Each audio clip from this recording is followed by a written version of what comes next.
اعوذ باللہ من الشیطان الرجیم بسم اللہ الرحمن الرحیم اللہم صلی علی سیدنا و مولانا محمد وعلی آل سیدنا و مولانا محمد وبارک وسلم وصلوا علیہ رب اشرح لی صدری ویسر لی امری واحلل عقدۃ من لسانی یفقہوا قولی انا صلاتی و نسکی و محیای و مماتی للہ رب العالمین کہ بے شک میری نماز، میری قربانی، میری زندگی اور میری موت صرف اللہ رب العزت کے لیے ہے جو تمام عالمین کا رب ہے۔ السلام علیکم ورحمۃ اللہ وبرکاتہ۔ میری پہچان کی ایک نئی ایپیسوڈ کے ساتھ اور عنوان خاص کے ساتھ آپ کی میزبان سیدہ زینب حاضر خدمت ہیں۔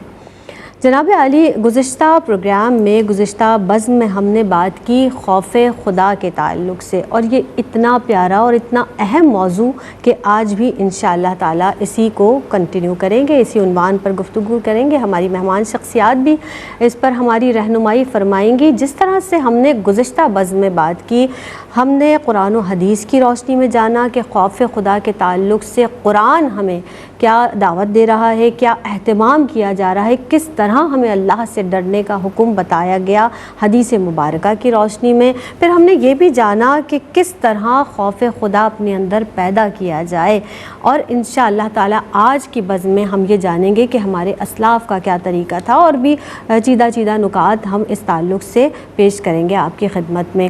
اب جہاں اسلاف کی بات ہوئی نا ناظرین محترم، جس طرح بزرگان دین، ہمارے اسلاف کا جو طریقہ رہا کہ بارہا ہم کتب حدیث میں بھی اور دیگر روایات میں بھی ہم یہ پڑھتے ہیں کہ جب اولیاء کاملین پڑھتے ہیں، قرآن مجید کی تلاوت کرتے ہیں، کیونکہ سمجھ آ رہی ہوتی ہے۔ ابھی تو ہمیں عربی کیونکہ اتنی اچھی سمجھ نہیں آتی تو ہم قرآن کو اس طرح سمجھ نہیں پاتے، لیکن جب ہم بار بار اپنے اسلاف کی بات کرتے ہیں، وَامْتَازُوا الْيَوْمَ أَيُّهَا الْمُجْرِمُونَ سورہ یاسین میں یہ آیت مبارکہ جب پڑھی جاتی تو زاروں قطار رونے لگتے ہیں، اور آپ یقین جانیں کہ اس وقت کہا جاتا ہے نا کہ اے مجرموں، اے گناہ گاروں، اے مشرکوں، الگ الگ ہو جاؤ، تو کہا جاتا ہے کہ ہمارا انجام کہاں ہوگا، سوچتے کہ ہمارا انجام کس کے ساتھ ہوگا، ہمیں کہاں الگ کیا جائے گا۔ تو اپنے اعمال کو مزید اپنے اعمال کا جائزہ لیتے اور خشوع و خضوع کے ساتھ اپنے اعمال کو انجام دیتے وہ معتبر شخصیات، ان کا یہ عالم تو آپ سوچیں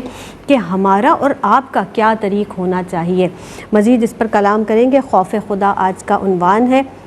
ہمارے ساتھ ہماری رہنمائی کے لیے جو مہمان شخصیات آج بھی اس بزم میں رونق افروز ہیں، بلا شبہ بہت خوبصورت انداز تکلم ہے، خوش گفتار ہیں، ماشاءاللہ پروفیسر رہی ہیں تو بہت اچھا سمجھاتی ہیں۔ ڈاکٹر پروفیسر ناہید ابرار صاحبہ موجود ہیں، اسلامی طرز پر خیر مقدم کرتے ہیں۔ السلام علیکم ورحمۃ اللہ وبرکاتہ۔ وعلیکم السلام زینب، کیسی ہیں آپ؟ خیریت سے ہیں؟ جی زینب، میرے اللہ کا احسان۔ میری پہچان میں آپ کو خوش آمدید کہتے ہیں۔ شکریہ زینب۔ ان کے ساتھ جو اگلی نشست پر شخصیت رونق افروز ہیں، ماشاءاللہ دن بدن میں سمجھتی ہوں کہ ان کے بات کرنے میں، ان کے بولنے میں اضافہ ہو رہا ہے۔ اللہ تعالیٰ ان کے لب و لہجے میں اور تاثیر عطا فرمائے۔ زرمینہ ناصر خاکوی صاحبہ موجود ہیں، ویلکم کرتے ہیں۔ السلام علیکم ورحمۃ اللہ وبرکاتہ۔ وعلیکم السلام۔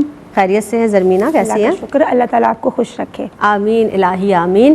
اب جس طرح سے ہم نے بات کی نا خوف خدا کی، اور خوف خدا کے تعلق سے گزشتہ بزم میں بھی ڈاکٹر صاحبہ ہم بات کر رہے تو ماشاءاللہ آپ نے بھی بہت اچھی گفتگو کی۔ اب ہم آج بات کر لیتے ہیں ہمارے اسلاف اور بزرگان دین کی جو کیفیت تھی نا خوف خدا کے تعلق سے، کیا فرمائیں گی، کس طرح بیان فرمائیں گی، اس حوالے سے کہیے گا۔ جی، اگر ہم تاریخ کے اوراق پلٹ کر دیکھیں تو ہمارے اسلاف اولیاء اللہ بزرگان دین نے اپنی ساری زندگی تقویٰ، طہارت، پرہیزگاری میں گزاری۔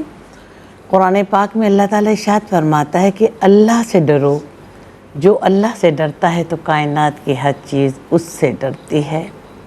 قرآن پاک میں اللہ تعالیٰ ارشاد فرماتا ہے کہ جو لوگ اللہ کا خوف رکھتے ہیں وہ لوگ فردوس کے باغوں میں ہوں گے، اور اللہ ان کے درجات بلند کرتا ہے، اسے بے شمار نعمتوں سے سرفراز کرتا ہے۔ اور نبی کریم صلی اللہ علیہ وآلہ وسلم رو رو کر دعائیں کرتے تھے کہ اللہ مجھے تو وہ آنکھیں عطا فرمائے جو تیرے خوف سے ہر وقت رویا کریں۔ حضرت یحییٰ علیہ السلام اللہ تعالیٰ کے برگزیدہ نبی گزرے ہیں۔ جب آپ چھوٹے سے تھے تو بیابانوں جنگلوں میں نکل جاتے اور اللہ کے خوف سے روتے رہتے۔ ایک دفعہ وہ پہاڑ پر چلے گئے اور سجدے میں زار و قطار اللہ کے خوف سے رو رہے ہیں. تو ان کی ماں انہیں ڈھونڈنے نکلی. جیسے انہیں قدموں کی آہٹ سنی تو سمجھے کہ ملک الموت آ گیا ہے. کہنے گے ملک الموت چند لمحے رک جا, میں اپنی ماں سے ملاقات کر لوں. تو ان کی ماں نے کہا کہ بیٹا میں تمہاری ماں ہوں, ابھی تم معصوم ہو, اللہ کے خوف سے اتنا کیوں روتے ہو؟ تو جواب دیا کہ اے میری ماں, جب روز محشر اللہ تعالیٰ مجھے عذاب کا مستحق قرار پائیں گے اور جب میں جہنم میں ڈالا جاؤں گا تو کہ آپ مجھے بچائیں گی. یعنی بچپن ہی سے ان کے دل میں اتنا اللہ کا خوف تھا. دیکھیے زینب صاحبہ, جو لوگ اللہ کا خوف رکھتے ہیں نا تو پھر ان نیکیوں سے محبت ہو جاتی ہے. وہ برائی دیکھ کر بھی اپنا چہرہ جو ہے وہ ہٹا لیتے ہیں اور اللہ سے اپنے دل میں معافی مانگتے ہیں کہ اللہ ہمیں اپنی پناہ میں رکھ اور ہمیں صراط مستقیم پر چلنے کی توفیق عطا فرما. اسی طرح امام ابو حنیفہ نے 40 سال تک شب بیداری میں گزاری. ہر وقت عبادت میں اللہ تعالیٰ کے حضور روتے رہتے تھے, لیکن اس کے بعد بھی اپنی داڑھی مبارک پکڑ کر روتے تھے اور کہتے تھے کہ اللہ, امام ابو حنیفہ بہت گناہ گار ہے, تو امام ابو حنیفہ کو معاف فرما. اسی طرح شیخ سعدی رحمۃ اللہ علیہ فرماتے ہیں کہ ایک مرتبہ میں خانہ کعبہ عمرہ کے لیے گیا تو دیکھتے کیا ہے کہ ایک شخص نے اپنے آپ کو چادر سے ڈھانپا ہوا ہے اور اللہ کے خوف سے رو رہا ہے, اپنے گناہوں پر معافی مانگ رہا ہے, گریہ وزاری کر رہا ہے کہ اللہ میں بہت گناہ گار ہوں, تو میرے گناہوں کو معاف فرما. اور اس کی گریہ وزاری دیکھ کر آس پاس کے لوگ بھی رو رہے ہیں کہ اللہ تو غفور الرحیم ہے, اللہ تو معاف کرنے والا ہے, تم اس قدر زار و قطار گریہ وزاری کیوں کر رہے ہو؟ جب وہ وہاں سے باہر نکلے تو ایک شخص کو تجسس ہوا کہ کون ہے جو اللہ کے حضور اتنا اللہ کے خوف سے رو رہا تھا. جیسے ہی اپنی انہوں نے چادر اتاری تو وہ وقت کے غوث سیدنا غوث اعظم تھے. حسن بصری رحمۃ اللہ علیہ فرماتے ہیں کہ مومن تو وہ ہے جب نیکی کرتا ہے تو کانپتا رہتا ہے کہ قبول ہوگی یا نہیں ہوگی, اور جب گناہ کرتا ہے تو خوف سے زار و قطار روتا ہے کہ معافی ملے گی یا نہیں ملے گی. آپ اللہ کے خوف سے زار و قطار روتے تھے کہ اللہ تعالیٰ میرے گناہوں کو معاف کرے گا یا نہیں. اسی طرح حضرت عمر فاروق رضی اللہ تعالیٰ عنہ کو جب خلافت ملی تو آپ زار و قطار رونے لگے. تو لوگوں نے رونے کی وجہ پوچھی تو کہنے میں اس لیے رو رہا ہوں کہ میں اللہ کے آگے کس طرح جواب دوں گا, اللہ کے آگے میں اپنے کام کی جواب دہی کر سکوں گا یا نہیں کر سکوں گا. اسی طرح سفیان ثوری کی جب موت کا وقت قریب آیا تو وہ زار و قطار رو رہے ہیں. تو لوگوں نے کہا کہ آپ جیسے پرہیزگار شخص بھی رو رہا ہے. تو انہوں نے کہا میں اس لیے رو رہا ہوں کہ قیامت کے دن اللہ تعالیٰ مجھے میرے گناہوں پر معاف کرے گا یا نہیں. ہچکیاں بن جاتی تھیں جب وہ روتے تھے اور ان کے چہرے پر حضرت عمر فاروق کے نشان پڑ گئے تھے اللہ تعالیٰ کے خوف سے رونے. اسی طرح نبی کریم صلی اللہ علیہ وسلم جب نماز پڑھنے کھڑے ہوتے تو اللہ کے خوف سے اتنا روتے کہ ان کے سینہ مبارک سے اتنی آوازیں آتی جیسے ہنڈیا پکنے کی آوازیں آتی. کہتے کہ جو آنسو اللہ کے خوف سے نکل آئے اور چہرے پر آ جائے, گال تک آ جائے, تو چہرے پر دوزخ کی آگ حرام ہوتی ہے. تو اللہ تعالیٰ ہمیں انبیاء, اولیاء, بزرگان دین کی تعلیمات پر عمل کرنے کی توفیق عطا فرما جن پر تو نے اپنا انعام فرمایا. الہی آمین, الہی آمین. آپا یہ جو واقعات ہیں یہ در حقیقت جو ان کی زندگی ہے ان کے سوانح سے ہم تک پہنچتے ہیں, یہ ہماری رہنمائی کا اتنا بہترین ذریعہ ہے کہ ہم اپنے اندر کس طرح خوف الہی, خوف خدا پیدا کریں اور وہ اعمال کریں کہ بس وہ رب راضی ہو جائے. زرمینہ آپ سے میں ضرور جاننا چاہوں گی کہ اب آپ یہ بتائیے کہ جس دل میں خوف خدا اگر جس دل میں ہے اس کی علامات کیا ہیں, کیسے پتہ چلے گا, ہمیں کہیے گا. آپ نے بہت پیارا سوال کیا زینب, بہت شکریہ, اللہ آپ کو خوش رکھے. اچھا, جب ہم بات کرتے ہیں اسلاف کے حوالے سے تو ایک واقعہ ابھی بھی میرے مائنڈ میں بھی آیا کہ حضور غوث پاک رحمۃ اللہ علیہ کے حوالے سے محمد بن فتح حربی لکھتے ہیں کہ حضور غوث پاک رحمۃ اللہ علیہ اللہ تعالیٰ کی اتنی زیادہ عبادت کیا کرتے تھے, قیام اللیل کا اہتمام کیا کرتے تھے, اور پھر ان کا سر مبارک سجدے میں ہوتا حتیٰ کہ اذان فجر کی صدائیں بلند ہونے لگتی, لیکن پھر بھی وہ کیا دعا فرمایا کرتے تھے کہ یا اللہ قیامت کے روز مجھے اٹھانا تو نابینا اٹھانا, ورنہ میں نیکوکاروں کا سامنا کیسے کر سکوں گا. یعنی پھر بھی اللہ تعالیٰ کے فضل کے حوالے سے وہ اس طرح سے ہمیں دعائیں مانگتے ہوئے نظر آتے ہیں خشیت الہی کے جذبے سے سرشار ہو کر. اور علامہ اقبال رحمۃ اللہ علیہ نے اس دعا کو اس طرح سے بھی منظوم کیا ہے کہ تو غنی از ہر دو عالم من فقیر روز محشر عذر ہائے من پذیر ور حسابم رات بینی ناگزیر از نگاہ مصطفیٰ پنہا بگیر. یعنی انسان اپنی تمام تر نیکیوں کے باوجود عبادات کے باوجود خود کو اللہ کے فضل کا محتاج سمجھے کہ یا اللہ روز قیامت کیونکہ تو غنی ہے اور میں فقیر ہوں, اس کا مفہوم ہے, اور روز قیامت جب میرا حساب لینا تو نبی کریم صلی اللہ علیہ وسلم کے جب سامنے ہوگا تو میں شرمسار ہو جاؤں گا, یعنی میرے اعمال اس قابل نہیں ہیں. اب آتے ہیں اس علامات کے حوالے سے جو آپ نے بات کی کہ کیا ہوتی ہیں, کیونکہ ہم جانتے ہیں کہ خوف خدا ایک قیمتی سرمایہ حیات ہے, بندہ مومن کا قیمتی ہتھیار ہے جو انسان کو گناہوں سے نیکیوں کی طرف لے جاتا ہے, مائل کر دیتا ہے, انسان کے دل میں اللہ کی یاد کو بسا لیتا ہے. تو علامات بھی تو ہوں گی کیونکہ ہر دعوے کے لیے کوئی نہ کوئی دلیل درکار ہوتی ہے. تو علماء کرام نے اس حوالے سے کچھ علامات کا ذکر کیا کہ ایک تو وہ شخص علم دین سیکھتا ہوا نظر آئے گا, بیکاز ایز وی نو کہ بہت ساری جگہوں پہ ایسا دیکھنے میں آتا ہے کہ لوگ گناہ کو نیکی اور نیکی کو گناہ سمجھ کر رہے ہوتے ہیں. فار ایگزامپل پروفیشنل بیگرز ہیں, اب ہم فقیروں کی جب مدد کر رہے تھے ہمیں تو نہیں پتا کہ وہ واقعی میں پیرالائز ہیں یا نہیں, یہ ایک دنیاوی مثال ہے. اور بعض اوقات ہم بدگمانی کا شکار ہو جاتے ہیں ان لوگوں کے لیے کہ جن کو واقعی ہیلپ کی ضرورت ہو. اور جیسے ہم جانتے ہیں قرآن پاک میں فرمایا گیا کہ جو علم والے ہیں وہ اللہ تبارک و تعالیٰ سے ڈرتے ہیں. اس کو آپ یوں دیکھیں کہ جو اللہ سے ڈرتے ہیں وہی تو علم والے ہیں, کیونکہ مولانا روم رحمۃ اللہ علیہ نے فرمایا اس حوالے سے کہ جو پین ہے نا اور رسی وہ ایک بچے کے لیے سیم ہوگی, لیکن جو بادشاہ اور نالج رکھنے والا انسان ہوگا وہ کبھی بھی اس سانپ کے اوپر ہاتھ نہیں رکھے گا. اور اسی طریقے سے ہمیں امام غزالی علیہ رحمہ کے حوالے سے ملتا ہے کہ اگر ایک شخص کو ایک درندے نے شکنجے میں لے لیا ہو اور ایک شخص کو معلوم ہو کہ یہ واقعی شیر ہے اور وہ مجھ پہ اٹیک کر سکتا ہے, وہی تو ڈرے گا. اس لیے وہ شخص آپ کو علم دین سیکھتا ہوا نظر آئے گا. پھر وہ شریعت کے تقاضوں کو مد نظر رکھتے ہوئے حقوق اللہ اور حقوق العباد کی ادائیگی کا اہتمام کرے گا. اس کا ظاہر بھی باشرح ہوگا, پھر وہ ظاہری اور باطنی گناہوں سے بھی بچتا چلا جائے گا. اور اگر کبھی ایسا ہو کہ کوئی نافرمانی یا کوتاہی ہو جائے تو فوراً اللہ تبارک و تعالیٰ سے وہ معافی مانگتا ہوا نظر آئے گا. بے شک, سبحان اللہ. ایک وقفہ ہمارے اور آپ کے درمیان حائل ہے, حاضر ہوتے ہیں اس مختصر سے وقفے کے بعد. السلام علیکم ورحمۃ اللہ وبرکاتہ. آپ دیکھ رہے ہیں پروگرام میری پہچان, اور میری پہچان میں ایک مرتبہ پھر آپ سب کا خیر مقدم ہے. جناب, ہم بات کر رہے ہیں خوف الہی, خوف خدا کے تعلق سے, اور جس طرح ہمارے اسلاف کا جو طریقہ کار رہا اور اس کے حوالے سے بے شمار واقعات ہمیں ملتے ہیں, اور چند چیدہ واقعات کا ذکر بھی یہاں پر کیا. ڈاکٹر پروفیسر ناہید ابرار صاحبہ تشریف فرما ہیں اور زرمینہ ناصر خاکوی صاحبہ تشریف فرما ہیں. دونوں کی جانب سے ہمارے اسلاف کے تعلق سے بھی اور دیگر کتب حدیث کے تعلق سے, قرآن آیات کے تعلق سے بات کی گئی خوف خدا کے حوالے سے. ڈاکٹر صاحبہ, اب آپ یہ ارشاد فرما دیجئے, خوف خدا کے جو اثرات ہیں ایک بندہ مومن کی زندگی پر اور پھر پورے معاشرے کے حوالے سے اگر ہم بات کریں, کیسے دیکھتی ہیں آپ, فرمائیے گا. مومن کی زندگی بھی عجیب ہے, خوشی ہو یا غم ہو, دکھ یا سکھ ہو, ہر حال میں اللہ کی رضا پر راضی رہتا ہے. بے شک. خوف خدا مومن کے دل میں پیدا ہونے والے ایک ایسے جذبے کا نام ہے جو اس کو برائیوں سے روکتا ہے اور نیکیوں کی جانب گامزن کرتا ہے. یہ کیفیت نہ صرف مومن کی ذاتی زندگی پر بلکہ پورے معاشرے پر گہرے اثرات مرتب کرتی ہے. نبی کریم صلی اللہ علیہ وآلہ وسلم نے ارشاد فرمایا کہ سب سے بہترین ہجرت گناہوں کو چھوڑ کر نیکی کی طرف آنا ہے. سبحان اللہ. اگر عبادت میں خوف خدا اور اخلاص ہو تو انسان ریاکاری, دھوکہ اور فریبکاری سے بچ جاتا ہے کہ اللہ کی رضا جو ہے وہ حاصل ہو. حضرت عمر فاروق رضی اللہ تعالیٰ عنہ کے دور خلافت میں ایک نوجوان بہت عبادت گزار تھا. جب وہ مسجد سے نکل کر آ رہا تھا تو راستے میں ایک عورت ملی اور اس نے اسے گناہ کے لیے راضی کیا.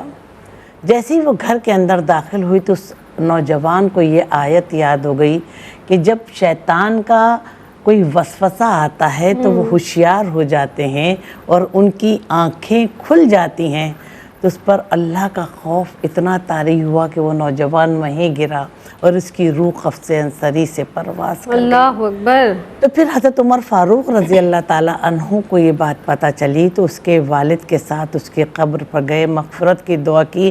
پھر اس آیت کو آپ نے پڑھا کہ جو لوگ اللہ کے سامنے خوف سے کھڑے ہونے سے ڈرتے ہیں تو اللہ انہیں 2 جنتیں عطا فرمائے گا۔ بے شک۔ تو اس نوجوان کی قبر سے آواز آئی کہ اے امیر المومنین، اللہ تعالیٰ نے تو مجھے 2 جنتیں عطا فرمائی ہیں۔ سبحان اللہ۔ تو خوف خدا حلال اور حرام کا ہمیں فرق بتاتا ہے۔ کابل آبار فرماتے ہیں کہ اللہ تعالیٰ نے سرخ یاقوت سے جنت میں ایک محل بنایا ہے، اس میں وہ لوگ داخل ہوں گے جو کہ حرام مال تو دیکھتے ہیں مگر اس کو دیکھ کر منہ موڑ لیتے ہیں اللہ کے خوف سے۔ بے شک۔ تو اللہ کا خوف ایک ایسا ہتھیار ہے جو شیطان کی ہر چال کو ناکام بنا دیتا ہے۔ اللہ کا خوف ایک ایسا ذریعہ ہے جس کی برکت سے آخرت کے راستے آسان ہو جاتے ہیں۔ اللہ کا خوف قلب انسانی کی اس کیفیت کا نام ہے جس کی بدولت اسے اللہ تعالیٰ کا قرب حاصل ہوتا ہے، سکون قلب حاصل ہوتا ہے، وہ غیبت و برائیوں سے بچ جاتا ہے، راز بازی کو اپناتا ہے، سچائی کو اپناتا ہے، عدل و انصاف کو اپناتا ہے گا۔ اور اس سے نہ صرف یہ کہ زینب صاحبہ مومن کی ذاتی زندگی سنور جاتی ہے بلکہ پورے معاشرے سے جو ہے وہ برائیاں ختم ہو جاتی ہیں۔ جس شخص کے دل میں خوف خدا ہوتا ہے وہ معاشرے میں عزت کی نگاہ سے دیکھا جاتا ہے۔ وہ برائیاں دیکھیے، خوف خدا کی جب ہم علامت کی بات کر رہے تھے تو جس شخص کے دل میں اللہ کا خوف پیدا ہو جائے، ایمان پیدا ہو جائے، اخلاص پیدا ہو جائے کہ میرا اللہ میری دل کی کیفیت سے بھی واقف ہے، تو آپ یقین کریں زینب صاحبہ یہ میرا ایمان ہے کہ جہاں برائی اور گناہ کے کام ہو رہے ہوں گے تو وہ وہاں سے اپنا منہ پھیر کر اپنا راستہ جو ہے وہ علیحدہ کر لے گا، اور اسی جانب آ کر یہی انسان کی پہچان ہوتی ہے۔ اور اسی درجے پر آ کر اللہ تعالیٰ نے جزا و سزا کا دن مقرر کیا ہے۔ اگر وہ برائیوں کو دیکھ کر اپنا دل پھیل لے گا اور اس وقت بھی اللہ تعالیٰ سے توبہ استغفار کرے گا تو آخرت میں اس کا مقام جنت ہوگا۔ اور اگر برائیوں کو دیکھ کر وہ شیطان کے بہکاوے میں آ جائے گا، شیطان کے وسوسے میں آ جائے گا تو روز قیامت اس کا مقام جو ہے وہ دوزخ ہوگا۔ تو اللہ کا خوف انسان کی اصلاح کرتا ہے، ہماری سوچ کی اصلاح کرتا ہے، ہمارے قلب کی اصلاح کرتا ہے، ہمارے اعمال و کردار کو سنوارتا ہے۔ اس طرح پورے معاشرے میں استحکام پیدا ہوتا ہے، نہ صرف مومن کی ذاتی زندگی سنور جاتی ہے بلکہ پورے معاشرے سے بگاڑ ختم ہو جاتا ہے۔ اسی طرح انسان کی دنیا اور آخرت دونوں سنور جاتے ہیں اور وہ برائی کا راستہ چھوڑ کے اچھائی کے راستے کو اختیار کرتا ہے۔ دیکھیے زینب صاحبہ، جب اللہ تعالیٰ نے کائنات کو تخلیق کیا، ایک طرف اگر انسان کو شعور عطا کیا، دیکھیے ایک طرف گڈھا ہے اور ایک طرف سیدھا راستہ ہے، تو ہم گڈھے میں نہیں کہ ہم گر جائیں گے، ہماری موت واقع ہو جائے گی، تو ہم اچھائی کا راستہ اپناتے ہیں، سیدھا راستہ اپناتے ہیں کہ اللہ ہمیں صراط مستقیم پر چلنے کی توفیق عطا فرما۔ اسی طرح بندے کو اللہ تعالیٰ نے اچھائی برائی کا فرق بھی بتایا، سچ و جھوٹ کا فرق بھی بتایا، خیر و شر کا فرق بھی بتایا، اور کہا کہ جو اچھائی کے راستے کو اپنا کر، ان علامات کو اپنا کر سیدھے راستے پہ چلے گا، صراط مستقیم پہ چلے گا تو اللہ اس کے درجات بلند کرے گا، اللہ انہیں انعام و اکرام سے ماننا پڑے گا، اور وہ فردوس کے باغوں میں ہوں گے، اور پورا معاشرہ ایمان اور خیر خواہی کے ساتھ زندگی گزارے گا۔ سبحان اللہ، سبحان اللہ۔ اور ہم 5 وقت نماز میں یہی تو مانگتے ہیں، اہدنا الصراط المستقیم، کے پروردگار ہمیں صراط مستقیم پہ چلا ان لوگوں پر جن پر تو نے اپنا انعام نازل فرمایا۔ تو یہ چیز جب ہم اللہ سے مانگتے ہیں اور ہم اپنے آپ اپنا جب ہم تزکیہ کرتے ہیں، پھر ہم بار بار پورے دن ہم سوچیں کہ ہم نے آخر پورے دن میں کیا کیا، ہم نے کس طرح سے اللہ کے احکامات کو پورا کیا ہے کیا یا نہیں کیا ہے، یہ خوف الہی ہمارے دل میں ہونا چاہیے۔ اہل جنت جب جنت میں ہوں گے نا تو وہ ایک دوسرے سے کہیں گے کہ اللہ نے ہم پر احسان کیا ہے کہ ہمیں جنت میں جگہ دی اللہ رب العزت نے، اور ہمیں وہ جو جھلسا دینے والی آگ ہے نا اس سے پروردگار عالم نے ہمیں بچایا ہے۔ تو یہ ضرور دعا بھی ہمیں بھی کرنی چاہیے، یہ دعا۔ زرمینہ، اب ہم اگر اپنے معاشرے کا، جیسے معاشرے کے حوالے سے آپ نے بھی بات کی، معاشرے کا جائزہ لینا تو لوگوں سے زیادہ ڈرتے ہیں، خالق سے نہیں ڈرتے، مخلوق سے ڈرتے ہیں، اور واقعی در حقیقت ابھی اگر ہم دیکھیں تو لوگوں کا خوف زیادہ ہوتا ہے، اللہ کا خوف کم ہو گیا ہے دل میں، کیا کہیں گی؟ بہت شکریہ.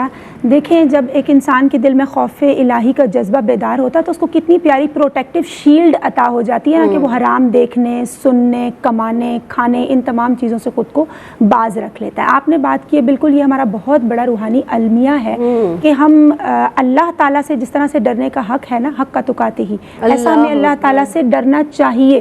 لیکن لوگ وقت سے ڈر رہے ہوں گے، حالات سے ڈر رہے ہوں گے، لوگوں سے ڈر رہے ہوں گے، باس سے ڈر رہے ہوں گے، یا دیگر رشتوں سے ڈر رہے ہوں گے کہ ہماری فیملی ممبرز ناراض نہ ہو جائیں، میری بیوی ناراض نہ ہو جائے، میرا شوہر ناراض نہ ہو جائے، یا اس چیز سے میری برادری یا میری جو فیملی لائف ہے اس پہ کوئی افیکٹ نہ آئے.